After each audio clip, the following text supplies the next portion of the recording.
3 zjarfikës grek kanë humbur jetën gjatë përpjekjeve për të çuar zjarret në ishullin e Kretos dhe në jug të Greqisë kontinentale, njoftoi shërbimi zjarfikës grek, ndërsa temperaturat ekstreme po pengojnë operacionet për kontrollin e flakëve, që kanë përfshirë pjesë të mëdha të Europës jugore. Brezi i zjarreve shtrihet nga brigjet e Atlantikut deri në mesdheun lindor dhe nga malësitë e Skocisë deri në jug të Spanjës. Situata ka alarmuar ekspertët pasi shumë prej vatrave kanë dalë jashtë kontrollit dhe po digjen pranë qyteteve dhe zonave të banuara. Temperaturat të përkeqësuara nga kriza klimatike arritën të mërkurën në 38 gradë Celsius në Bordeaux të Francës. Zjarfikësit arritën të pengonin një zjarr të madh në pyet me pisha pranë qytetit që të përparonte drejt periferive. Në Madrid temperaturat arritën në 37 gradë Celsius. Në perëndim të kryeqytetit spanjoll, autoritetet njoftuan se zjarri më i madh i regjistruar ndonjëherë në vend ishte stabilizuar teknikisht, sipas ministrit të brendshëm Fernando Grande Marlaska. 10 ekipe toksore arritën ta kufizonin zjarrin pranë Madridit gjatë natës, njoftuan shërbimet e emergjencës së rajonit të mërkurën në mëngjes. Megjithatë, një tjetër zjarr pranë Valencias, ku temperaturat pritej të arrinin në 32 gradë Celsius, vazhdonte të ishte jashtë kontrollit. Kryeministri spanjoll Pedro Sánchez deklaroi nga qendra e komandës së Navalcarnero se situata pranë kryeqytetit po përmirësoi,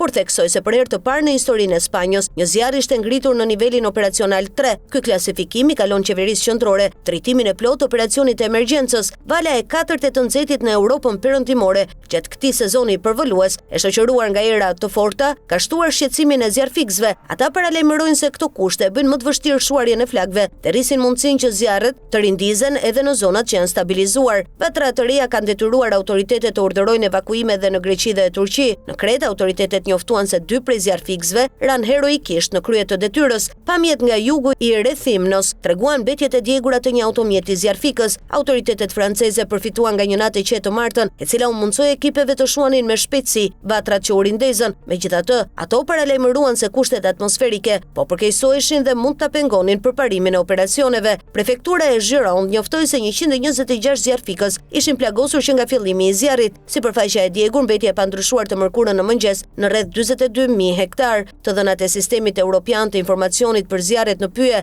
tregojnë se zjarret kanë djegur një sipërfaqe rekord në Francë. Franca dhe Spanja kanë regjistruar gjithashtu numrin më të lartë të zjarreve për këtë periudhë të vitit. Më shumë se 330.000 njerëz në Europën jugore janë detyruar të largojnë nga banesat dhe hotelet e tyre. Autoritetet nisën të martën heqjen graduale të urdhrave të evakuimit pasi disa zjarre u vënë në kontroll. 10 mijë banor të qyteteve pranë Bordeaux, Madridit dhe Valencias u lejuan të ktheheshin në shtëpi. Disa prej tyre gjetën ndërtesa të djegura dhe prona të shkatruara. Jose Fernandez, një pensionist 74 vjeçar, tha për AFP se ishte kthyer në atë që kishte mbetur nga shtëpia e tij në Pelayos de la Presa, në rajonin e Madridit. Europa përballet me një sezon zjarresh më të gjatë dhe më të rrezikshëm. Sezoni i zjarreve në Europë bëhet gjithnjë më i nxehtë dhe më i gjatë, ndërsa ndotja nga karboni po e ngroh kontinentin 2 herë më shpejt se mesatarja globale. Valët e përsëritura të nxehtit gjatë këtij viti kanë tharë bimësin dhe i kanë kthyer pyjet dhe shkurret në lëndë lehtësisht të ndeshshme. Zyrtarët e Bashkimit Evropian kanë paralajmëruar se zjarret mund të vazhdojnë deri në nëntor. Presidentja e Komisionit Evropian Ursula von der Leyen falenderoi të mërkurën zjarfikësit për guximin dhe për kushtimin e tyre. Në fillim të kësaj jave, Komisioni Evropian njoftoi se kishte dërguar në Francë